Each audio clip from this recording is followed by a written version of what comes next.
님도 정리를 제일 많이 하셔야 될 분이 정리를 잘 안 하시고 있긴 하지만 어쨌든 제가 잔소리를 계속 하고 있기 때문에 그걸로 대충 때운다 생각을 할 수도 있고, 근데 저한테 맨날 잔소리를 듣지 않으신 분들은 한 번쯤은 정리를 해놔서 그게 누적으로 하면은 좋지 않을까 생각이 듭니다.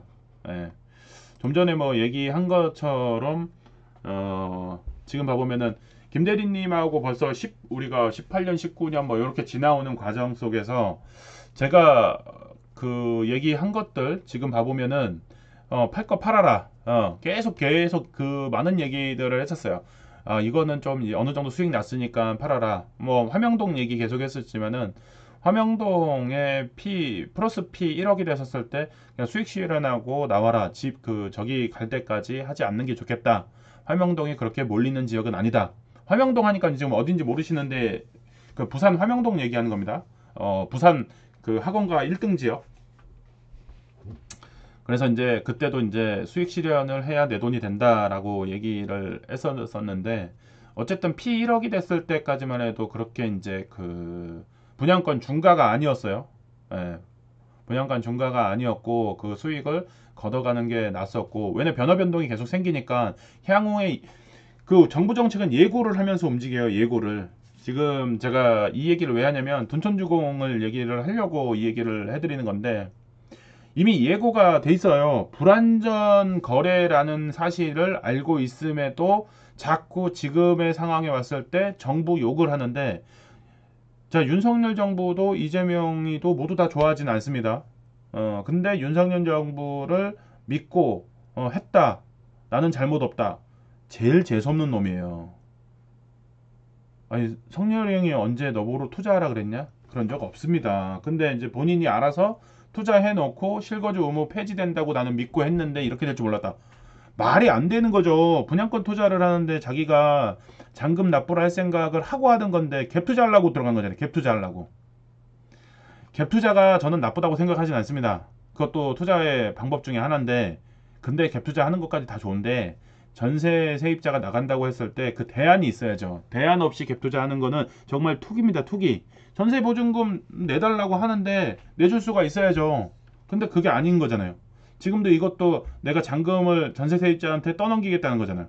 근데 그게 안 되는 상황이 되니까 윤석열 정부를 지금 욕하는 거잖아요. 못된 심보죠. 못된 심보. 과욕 부린 거다. 그래서 이제 실거주 의무 폐지 관련해 가지고 기사들이 이제 연일 며칠째 계속 나오고 있는데, 지금 여기 보시면 이제 국회가 이제 이번 주 9일로써 이제 끝납니다. 회기가 이제. 그래서 이제 이게 이제 처리가 안 된 것들은, 이제 통과가 안 된 것들은 이제 폐기 법안으로 넘어가는 거죠. 그래서 실거주 의무 폐지, 물 건너가 믿고 받았다가 멘붕. 뭘 믿고 분양을 받아? 누구를 믿어? 자기 돈 자기가 내야 되는 거지. 개정안 법안 소위 국회 통과 요원, 야당 갭투자 우려, 반발의 1년 표류, 규제 안 풀리자 서울 분양권 거래도 급감, 수분양자 상담받을 때 풀린다고 했는데, 상담받은다고 풀린다고 했는데 이거는 정책이 이렇게 발표가 됐다고 얘기를 했지 너보러 사라고 한 적이 없어요. 예. 뭐 사라고 해서 샀다라고 하는 것도, 그 얘기를 설령 했다고 하더라도 본인이 판단을 해야죠.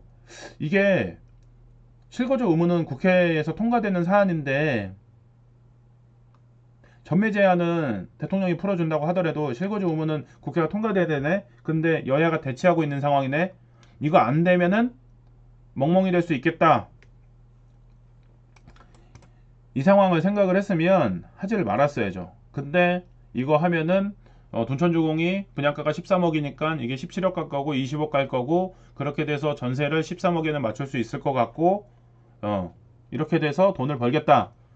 야심찬 계획을 세웠던 거죠. 예, 그래서 완전 폭망인 거죠. 그러면서 이제 둔촌주공, 그러면 요근에 이제 요 근래에 얼마가 됐느냐 한번 확인해 볼게요. 지금 문제가 이제 커진 상황에서 최근에 11월 11일 날 점점 이제 어두워졌죠. 상황이. 많이 어두워졌습니다. 이제 실거주 의무 폐지가 안 될 것 같은 상황으로 되면서 한참 거래가 올라가던 상황에서 지금 여기 보시는 것처럼 뭐 밀거래는 얼마가 올라갔네, 뭐 5억이 올라갔네, 뭐 몇 억이 올라갔네 막 이렇게 얘기했는데, 여기 지금 보시면 19억 5천이 최고가를 찍고 그 다음에 요 최근에 거래된 거는 19억 9,490만원 이렇게 됐는데 지금 12월 9일자 부로 해서 이제 쫑이 났습니다. 12월 9일자 부로 예, 쫑이 났어요. 그러면은 이제 뭐 폐기되고 이러고 돼 있는 상황인데 뭐 또 여기서 뭐 살려달라는 법으로 꼼수를 또 이제 부리겠다라고 하는 분들이 나오기도 하는 거죠. 전매는 하고 실거주는 전세로 내가 들어가서 살게. 이런 거라도 허용해 줘야 된다. 아니면 둔촌주공만이라도 이거 예외 규정을 둬야 된다. 이런 말도 안 되는 소리를 하는 사람들이 있습니다. 저는 생각했을 때 이거 강력하게 이번에 법으로 통과 안 된 사안은 예외 없이 그냥 날라가야 된다. 라고 생각을 합니다. 계약 취소 당해야 되는 게 맞고요. 그리고 거꾸로 계약 취소분에 대해서 이거를 받을 수 있고 해결할 수 있는 사람이 새롭게 사가는 게 맞는 거지. 결국에는 투기를 하려는 투자가 아닙니다. 투자는 해도 돼요. 투자 여윳돈이 있어서 이걸 대응할 수 있으면 그러신 분들은 투자를 해도 상관이 없는데 투기를 하시려는 분은 이번에 한번 정리를 해야 되는 거지. 얘도 또 살려주고 연결하다가 시장이 최악의 상태로 빠질 우려가 큽니다.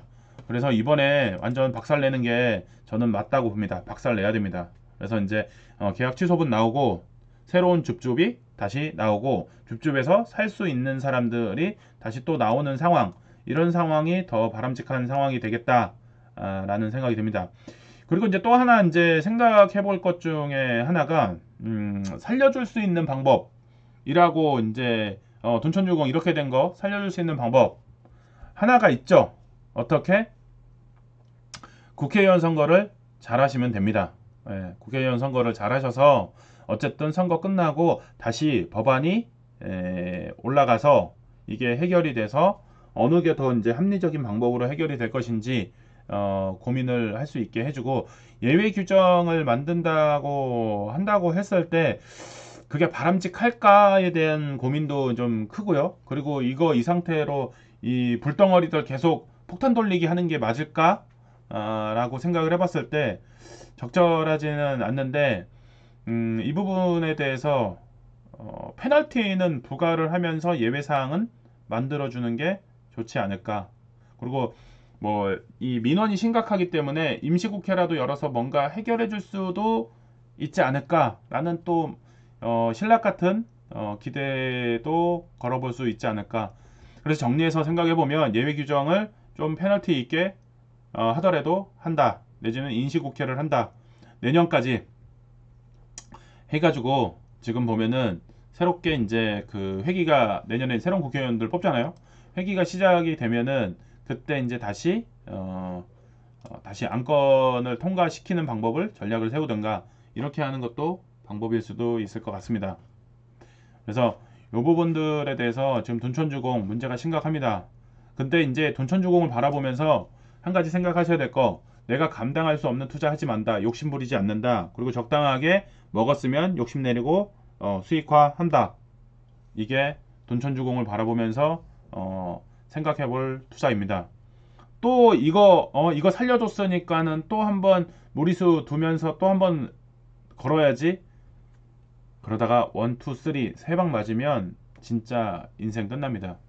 그래서 판단 잘 해보시는 게 좀 필요하고, 그리고 분명하게 어떤 누구도 너 떠밀어서 투자하라고 한 적 없습니다. 네가 판단하는 거고, 감당 가능하면 투자하는 겁니다. 감당 안 되면 절대 투자하면 안 됩니다.